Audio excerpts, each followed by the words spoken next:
Maka ngapunten, jangan menyalahkan orang sing ngarang Joko Tingkir ngombe napa dawet. Kula kadang-kadang mikir Joko Tingkir ngombe dawet, kula ngeten, ya coke wayah semono wis ana dawet coke.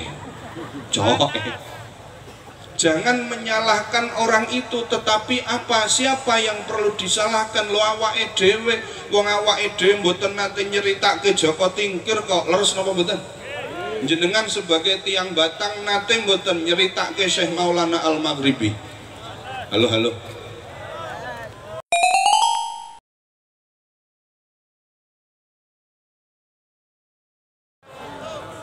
Bismillah, alhamdulillah, assalatu wassalamu ala rasulillah Sayyidina wa maulana Muhammad ibni Abdillah wa ala alihi wa ashabihi wa mawalah, la hawla wa la quwata illa billah, amma ba'dah. Sadatil Kurama al-A'izzah Maulana al-Habib Ali Zainal Abidin Asgaf, sedaya para ulama, para alim, sedaya para pejabat pemerintah, Forkom Pincam, Bapak Kepala Desa, sedayanipun pengurus Nahdlatul Ulama, Tersono, Syuriatan Watan Fidiyatan, Muslimat Fatayat, Ibnu IPPNO Ansor Banser, sedaya panitia peringatan Maulid Nabi dalam rangka Margosono bersolawat, rencang-rencang Az-Zahir,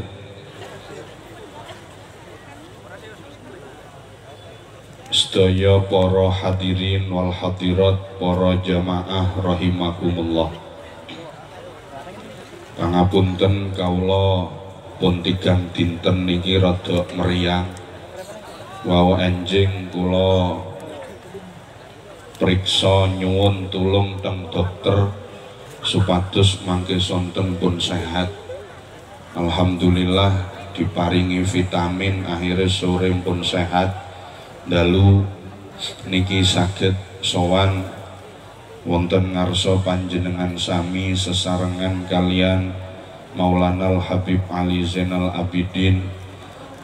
Bapak Ibu hadirin wal hadirat rahimakumullah, peringatan nopo Maulid Nabi Muhammad sallallahu alaihi wasallam menika kita sampun ngertos bahwa isinya adalah pujian-pujian kita datang Kanjeng Nabi Muhammad sallallahu alaihi wasallam.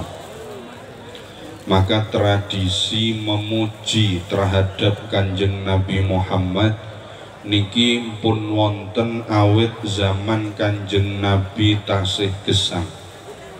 Wonten setunggalipun sahabat Nabi Muhammad sallallahu alaihi wasallam ingkang Kanjeng Nabi sangat remen dateng piyambakipun, sampai sahabat siji niki nak kapan muji dateng Kanjeng Nabi dengan cara syair-syair yang sangat indah, beliau Kanjeng Nabi menghadiahi surban.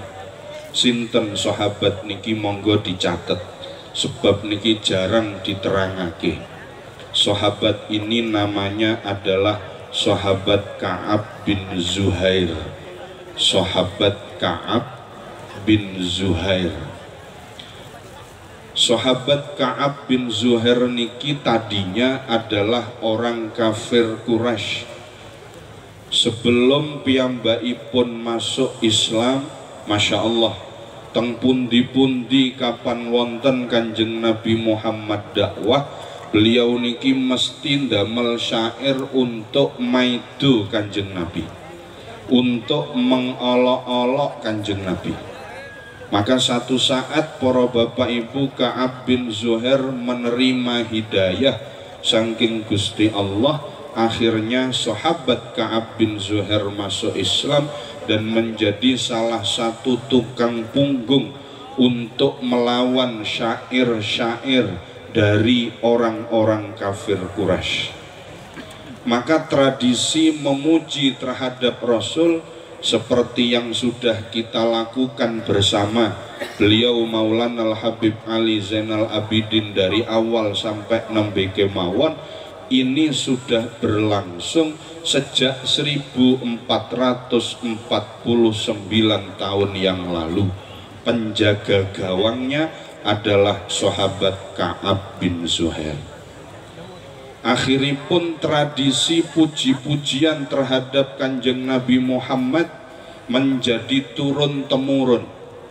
Sak sampunipun kekhalifahan Khulafaur Rasyidin selesai, kira-kira sekitar 29 tahun, dilanjutkan oleh kekhalifahan Bani Umayyah sekitar 89 tahun, dilanjutkan oleh kekhalifahan Bani Abbasiyah sekitar 789 tahun, dilanjutkan lagi kekhalifahan Turki Utsmani sampai kemudian Turki Utsmani niki betul-betul tutup usia pada tahun 1924 Masehi. Tradisi memuji terhadap Rasul niki terus menerus turun menurun.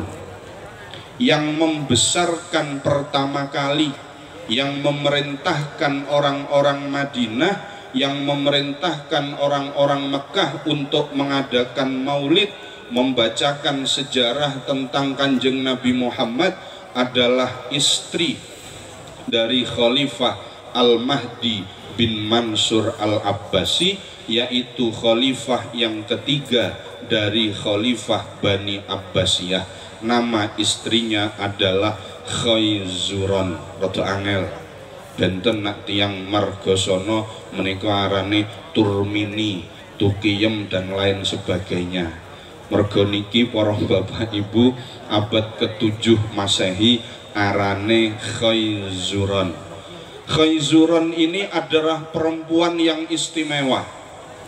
Di dalam catatan kitabnya Nuruddin Al-Itr, yakni kitab Wafail Wafa bi Akhbaril Mustafa, perempuan yang bernama Khayzuron meniko adalah merupakan pemerhati sejarah, sehingga bahkan rumah Rasulullah, makam daripada Sayyidatina Khadijah, makam daripada Sayyidatina Aisyah niki dirawat dengan baik oleh Khayzuron, istri daripada Khalifah Al-Mahdi bin Mansur Al-Abbasi, khalifah yang ketiga dari kekhalifahan Bani Abbasiyah.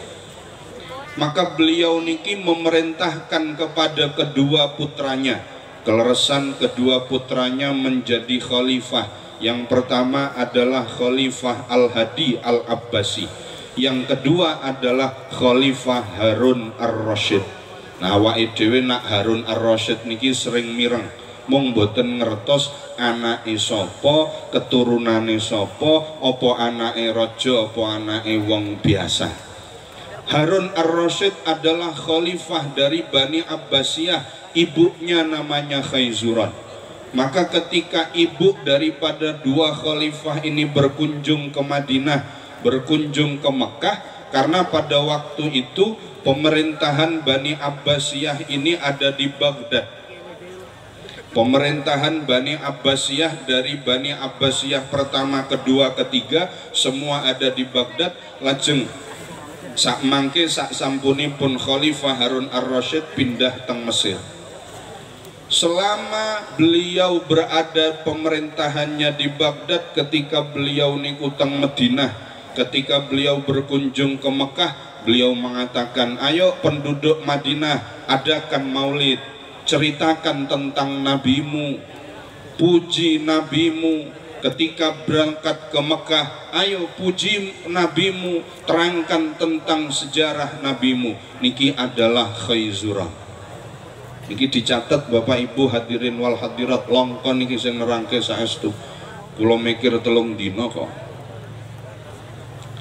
Hadirin wal hadirat para rawuh ingkang kawula mulyakaken, maka kemudian tradisi maulid membicarakan tentang sejarah Nabi Muhammad sallallahu alaihi wasallam terus diadakan sampai kemudian lah niki untuk sanggahan teng YouTube niku kathah.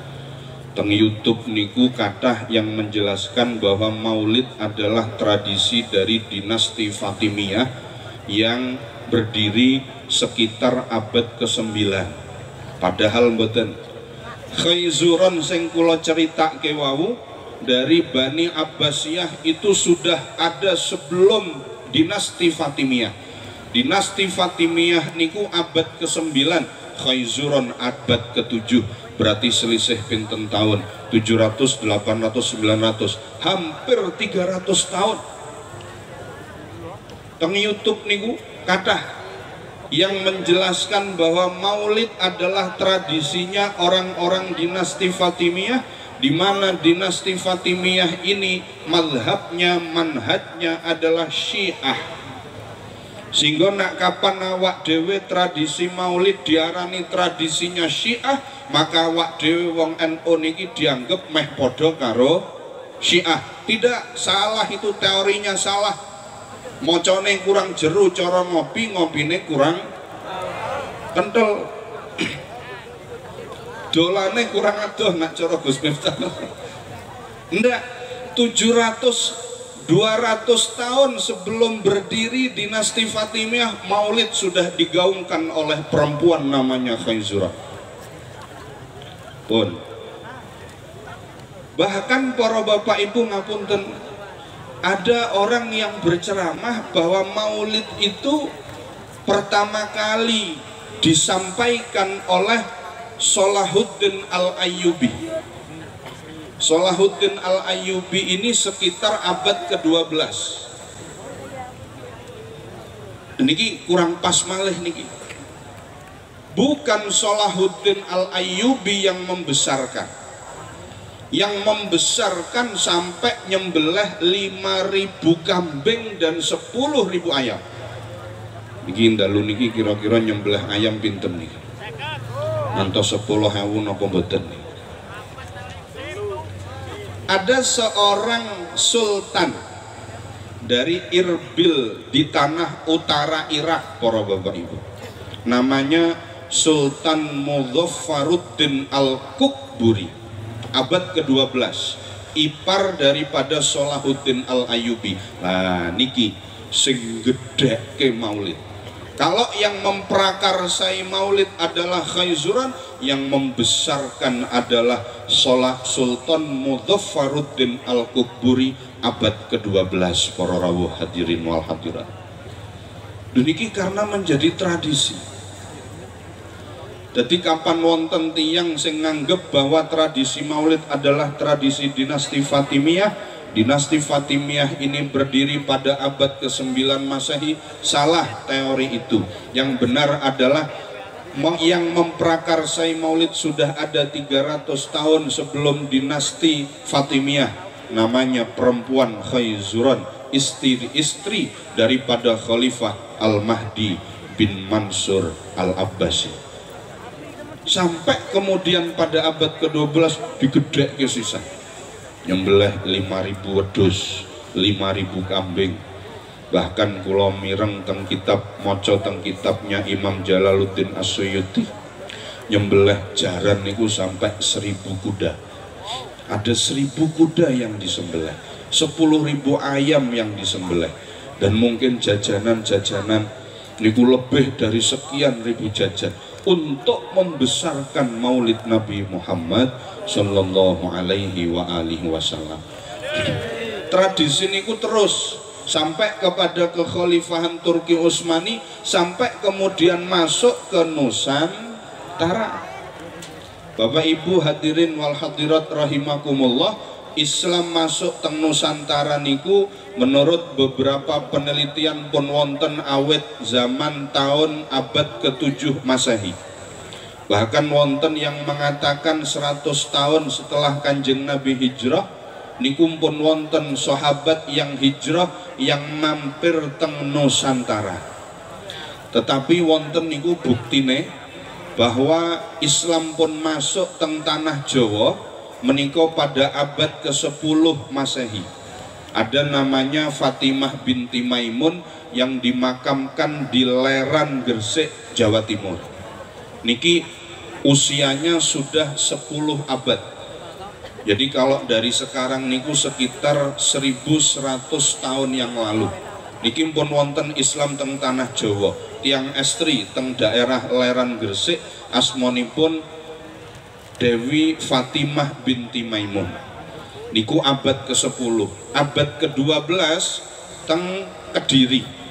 Kediri niku nate nggadah raja arane Prabu Jayabaya yang kemudian meramalkan bahwa Jawa niki bakale napa?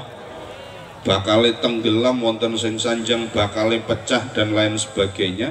Lan jenengan nak kapan wonten teng mriki alumni Lirboyo teng Kediri niku, Lirboyo niku kapan tanggal 6 santri-santri kenging dolan teng kota. Nah teng kota niku wonten makome Mbah Wasil, Syekh Wasil.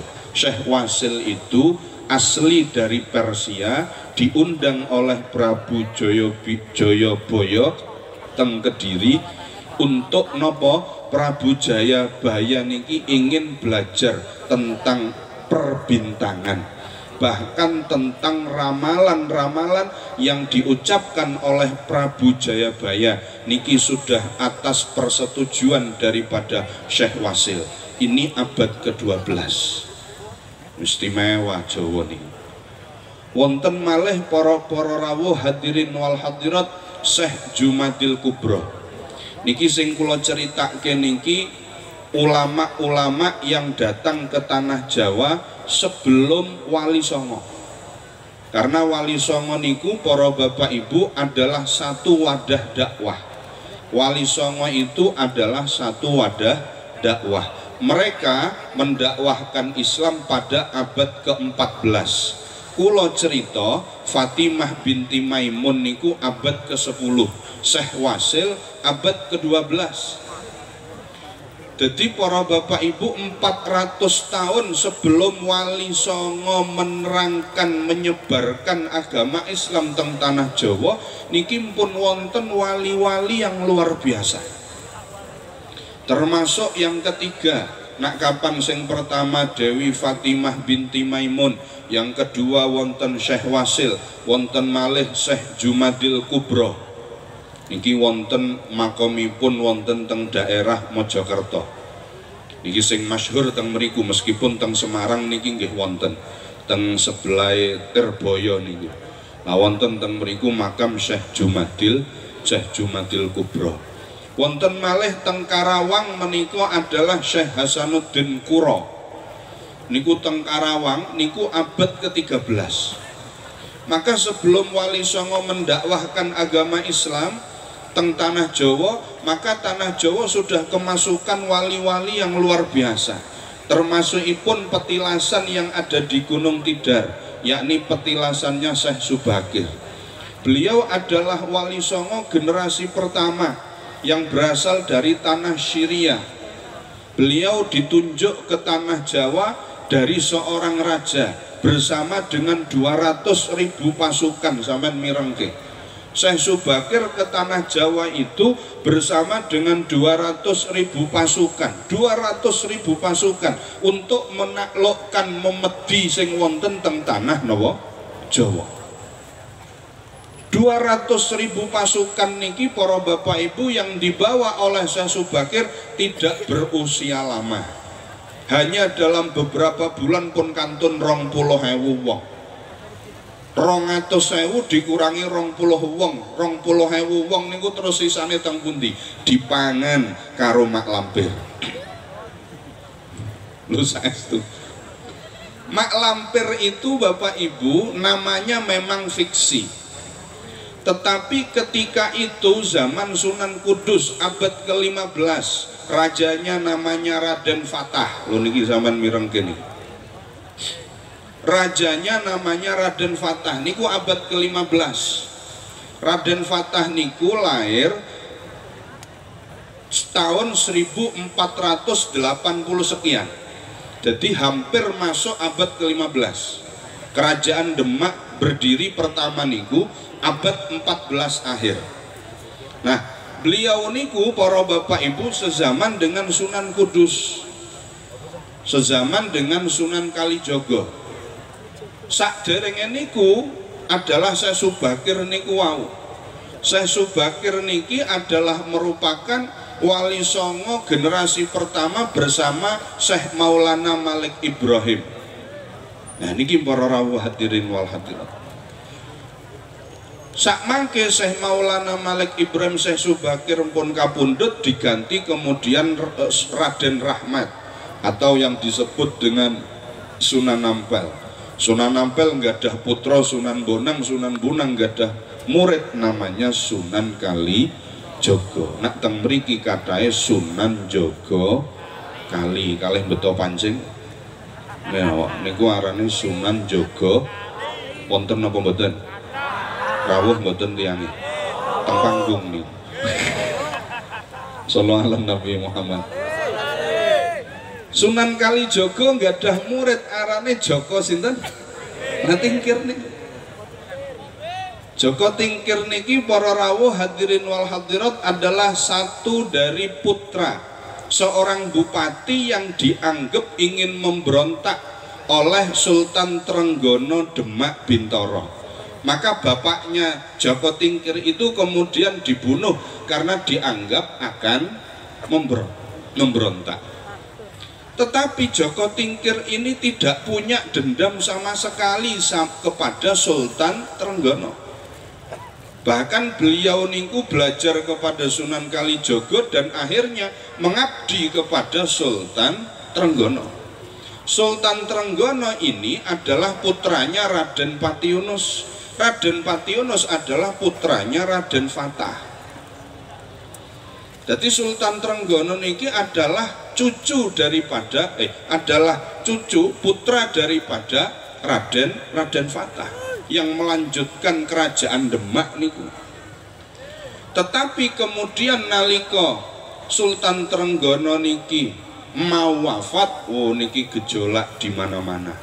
Banyak kabupaten-kabupaten, adipati-adipati yang ingin memberontak kepada Sultan Trenggono. Begitu Sultan Trenggono wafat, maka terjadilah nopo arane nggih? Terjadilah perebutan kekuasaan.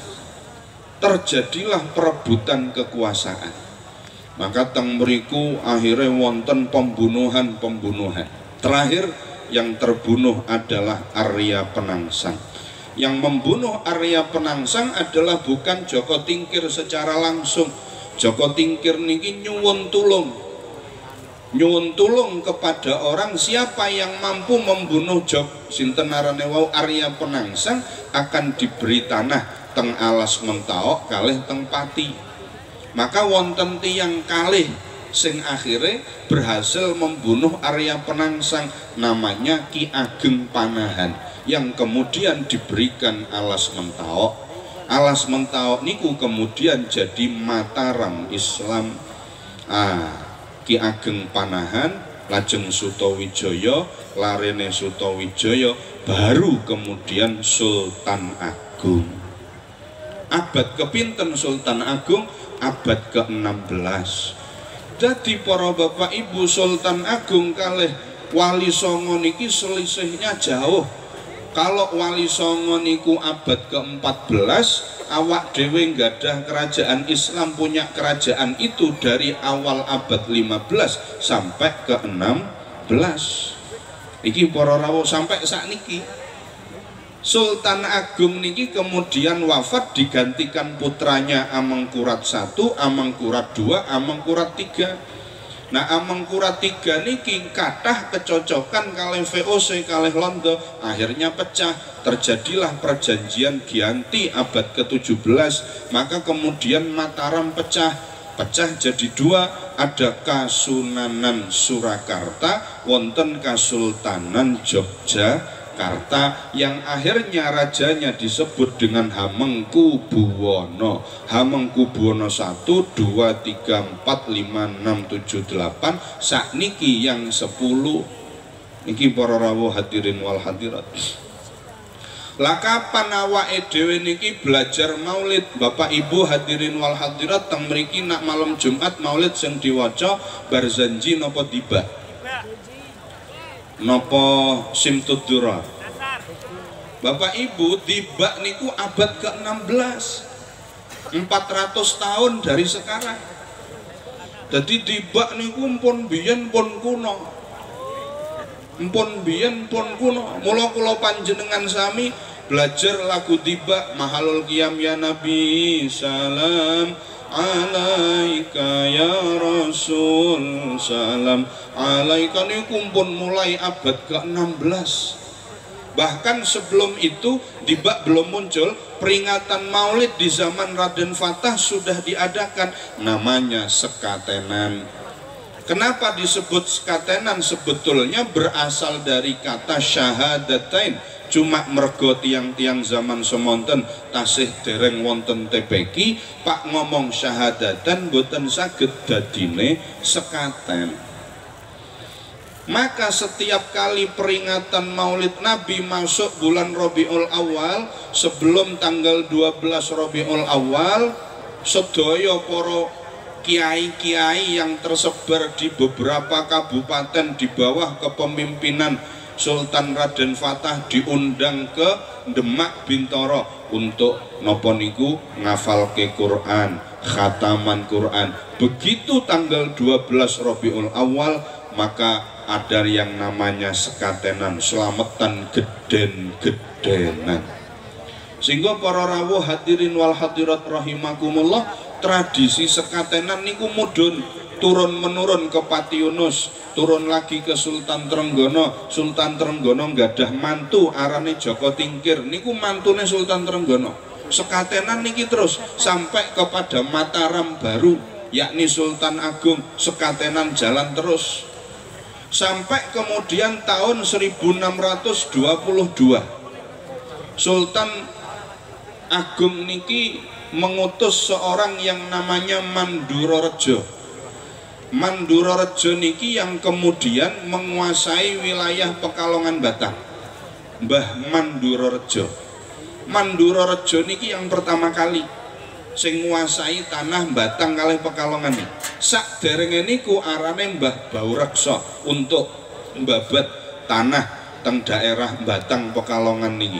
Asale mbiyen niku mboten istilah Batang Pekalongan, tapi tasih alas napa?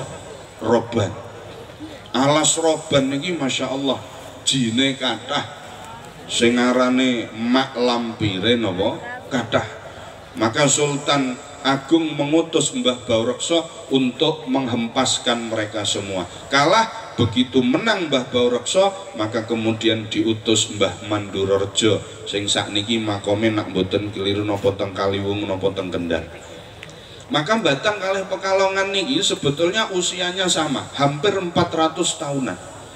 Dan itu sama dengan usianya Tiba niku para Bapak Ibu. Dan kemudian acara sekatenan niki terus menjadi sebuah tradisi. Nopo malih nalika Nusantara tanah Jawa niki kerawuhan para Alawiyin saking Yaman yang diperkirakan awet abad ke-17 sampai ke-18. Menika kathah para Alawiyin, para habaib dari Yaman datang ke Indonesia, wabil khusus datang ke tanah Jawa. Beliau kemudian menyebarkan agama Islam dengan luar biasa. Termasuk diantaranya Mbah Hasan Surgi. Kertos mboten jenengan? Mbah Hasan Surgi bin Yahya menika makomipun wonten teng Kramat niku abad ke-18 dalam Pasekaran Batang niku abad ke-18. Beliau itu adalah telek sandinya Pangeran Diponegoro, dan Pangeran Diponegoro itu adalah putra selir dari Hamengkubuwono III. Kenapa beliau tidak diangkat menjadi raja? Karena beliau putranya selir, jadi tidak bisa jadi raja. Beliau Mbah Hasan Surgi niki istimewa. Habib beliau bin Yahya, sama dengan guru kita famnya Maulana Al-Habib Lutfi bin Ali bin Hashim bin Yahya, dan banyak lagi bin Yahya yang kemudian nopo arane mengabdikan dirinya untuk kemerdekaan bangsa Indonesia.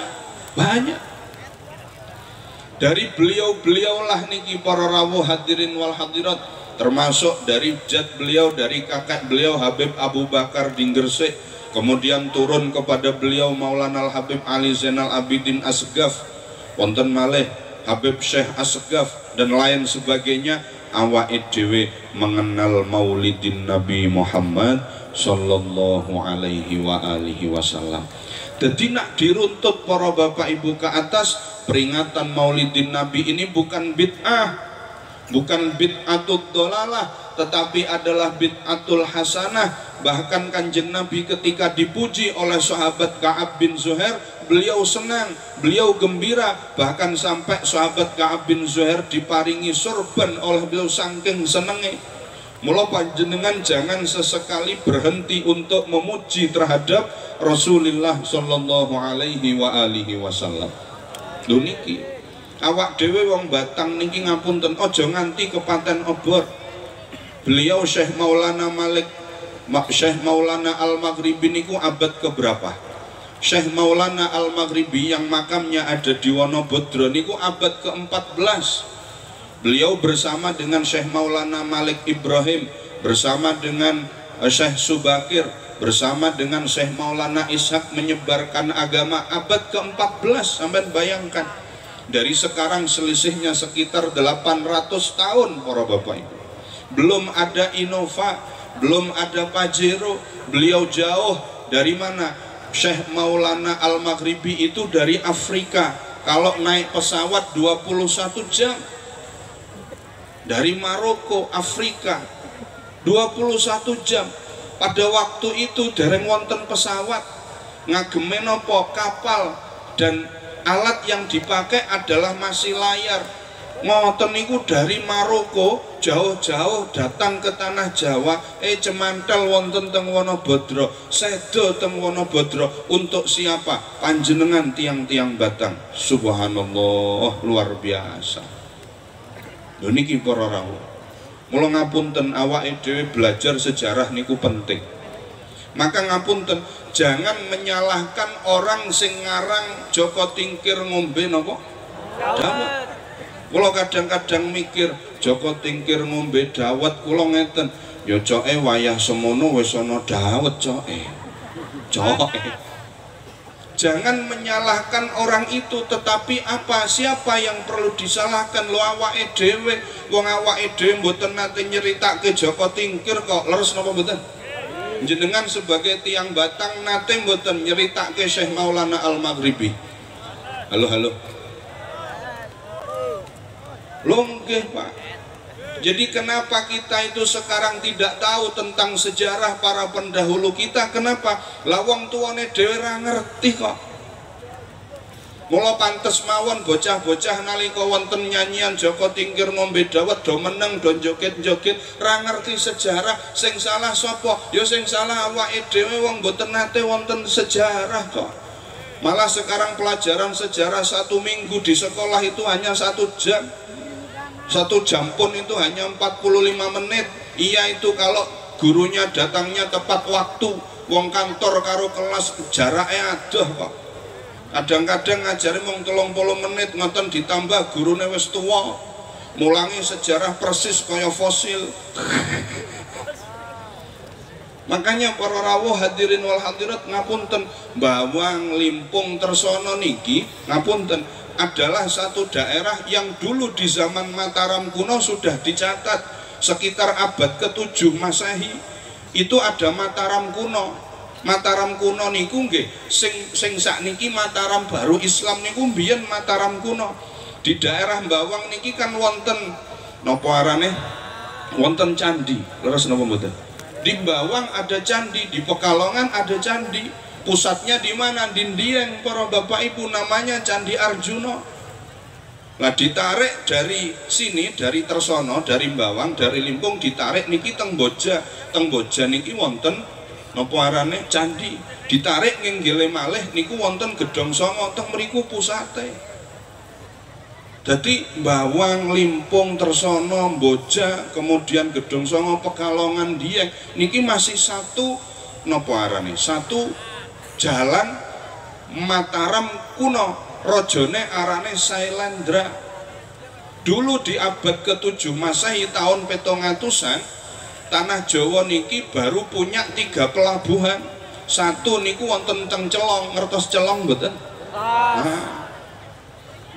Niki nak pun diceritake ngeten. Oh iya. Celong itu merupakan pelabuhan zaman Sailendra 1300 tahun yang lalu Bapak Ibu. Maka di Celong niku kan watu. Jenengan pun nanti mriku napa dereng? Pun Celong niku watu. Watu sing dianggap keramat oleh orang-orang setempat. Kula nate tanglet, kula nate mriku kok. Kula teng Celong kula matur, "Pak, Celong niki asline napa?" "Asline watu, Pak Kiai." "Lho pun diwatuni lah niku?" Bahkan bukan hanya batu Celong, ada wonten watu mbah napa niku kula mboten apal. Wedal niku kula mboten beto tim kedai bincang asale.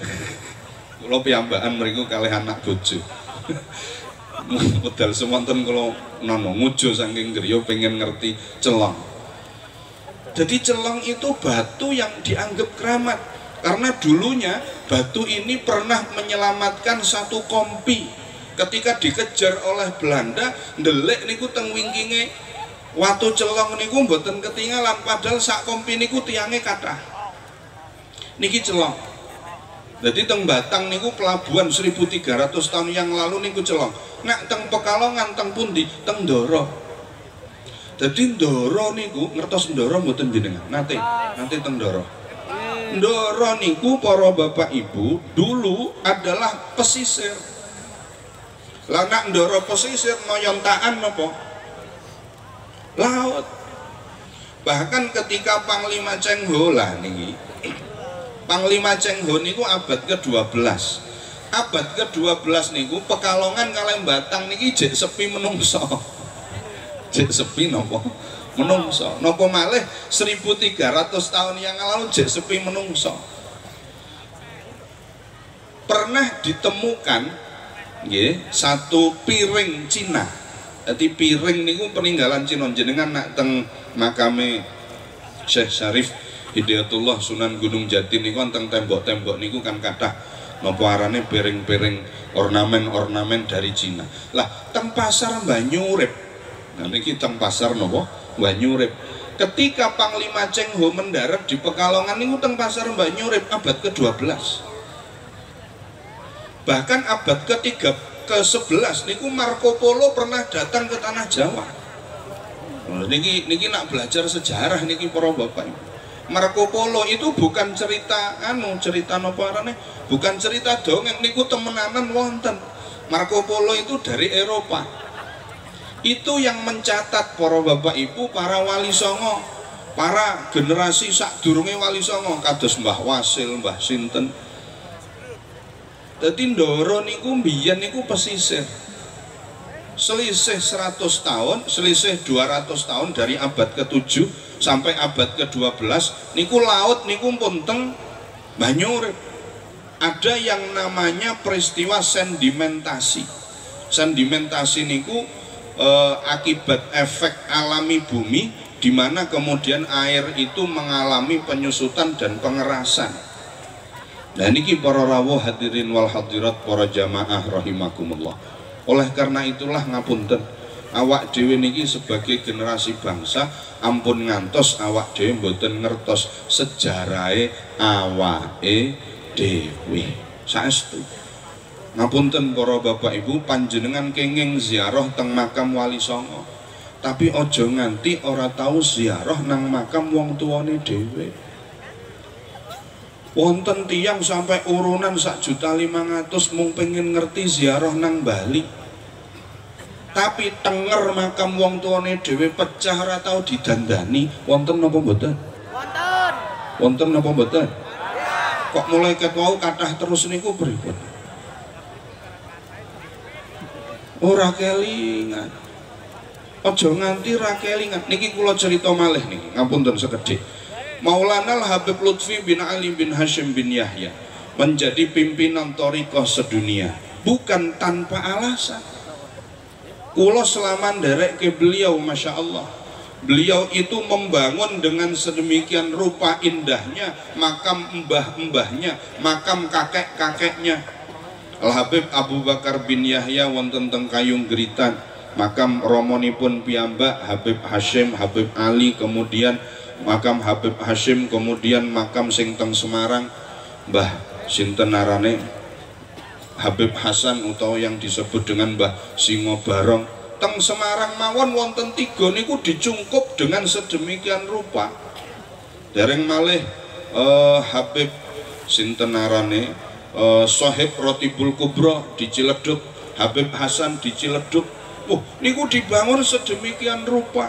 Kalau kadang mikir, oh ini salah satu penyebab Habib Lutfi memiliki keutamaan, karena beliau bukan hanya nyenengke wong tua nalika wong tuane tasih gesang, bahkan beliau meskipun sudah wafat ngoten tasih diuri-uri, masih dihidupkan. Bahkan teng Semarang niku setiap tahun tasih dihauli, bahkan nalika corona mawon tasih haul. Nggih napa Habib? Tasih haul. Lu awake dhewe niki ngapunten kadang-kadang duwe mbah ra tau dihauli. Leres napa mboten? Kula ngapunten, kula mboten percaya nak jenengan nate ziarah teng makam canggahe jenengan. Cok ra wis ra ngerti, iya canggahku sapa. Nak mbah jek ngertos, buyut jek ngertos, tapi canggah jawabane mbuh canggahe sapa. Pun ilang. Iki nak awake dhewe. Mula kula mboten purun tiang-tiang tersana niku aja nganti lali karo mbah-mbahe. Ditulis nak kapan wonten mbah sing sedo ditulis. Tulis menjadi catatan sejarah keluarga minimal. Jadi mangke putu-putune jenengan paham mbahku sapa lho iki.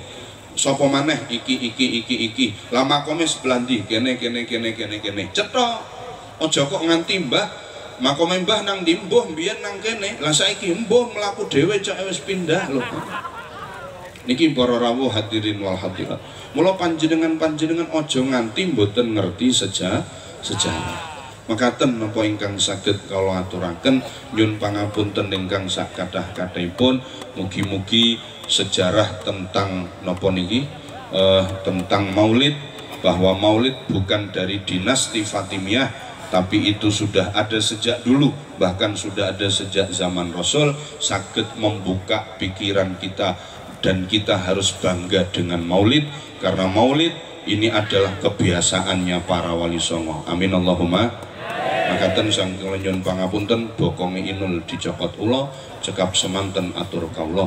Allahul muwaffiq li aqwamit thoriq. Wassalamualaikum warahmatullahi wabarakatuh. Waalaikumsalam warahmatullahi wabarakatuh.